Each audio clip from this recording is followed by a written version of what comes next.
ସେ ଅଙ୍ଗେଶ୍ୱର ପଡ଼ାରୁ କମ୍ପ୍ଲେନ୍ ଆସିଥିଲା। Joint survey କଲୁ ଆମେ, ତହସିଲଦାର, ମୁଁ ଆଉ ପୋଲିସ। ଆଜ୍ଞା ତ ସେଇଠି କେତେ 30-40 ଟ୍ରିପ୍ ଦେଖାହେଲା ଖୋଳା ହେବାର, ଆଜ୍ଞା ଅଧିକ ବି ଖୋଳା ହେଇଥାଇପାରେ। ଆଜ୍ଞା ତ ସେ 100 ମିଟର ଦୂରରେ ଗୋଟେ କ୍ରଲର ଥିଲା। ହଁ ତ ତାପରେ FIR ପକାଇଛି। ଆଜ୍ଞା କ'ଣ FIR ହେଇଛି ସାର୍? ସେ ଇଲିଗାଲ ମାଇନିଂର ଏଭିଡେନ୍ସ ଅଛି ବୋଲି କହିଛୁ, ଆମେ ଫଟୋ ଫଟୋ ଦେଇଛୁ। ତ ଯାହା ପୋଲିସ ଇନଭେଷ୍ଟିଗେସନ୍ କରିକି ଯାହା କରିବ। ସାର୍ ପ୍ରାଇମେରୀ ଇନକ୍ୱାରି ସାର୍ କ'ଣ ଜଣାପଡ଼ିଲା? ଆଜି ଆପଣ ଗଲେ ଦେଖିଲେ କ'ଣ ଜଣାପଡ଼ିଲା? ଯେହେତୁ ସେ ଘାଟ ତ ବନ୍ଦ ଅଛି, ସେ ତାଙ୍କର ଇଲିଗାଲି ଉଠାଉଛନ୍ତି, ସେ ବନ୍ଧ ଭାଙ୍ଗୁଛି, ସେ ଇକୋଲୋଜି ପାଇଁ ଖରାପ। ଆଜ୍ଞା ତ ସେଇ ଯୋଗୁଁ ଆକ୍ସନ୍ ନିଆହେଲା।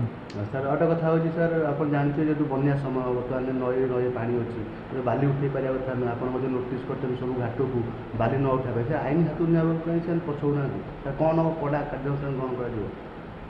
ଆମେ ତ ଗାଡ଼ି ଧରୁଛୁ, ଯାହା ଅଛି ମେସିନ୍ ଯାହା ସାଇଡ଼୍ ଅଛି ତା FIR ପକାଉଛୁ। ସାର୍ ଘାଟ ଉପରେ କିଛି ହେବ କି ଆକ୍ସନ୍?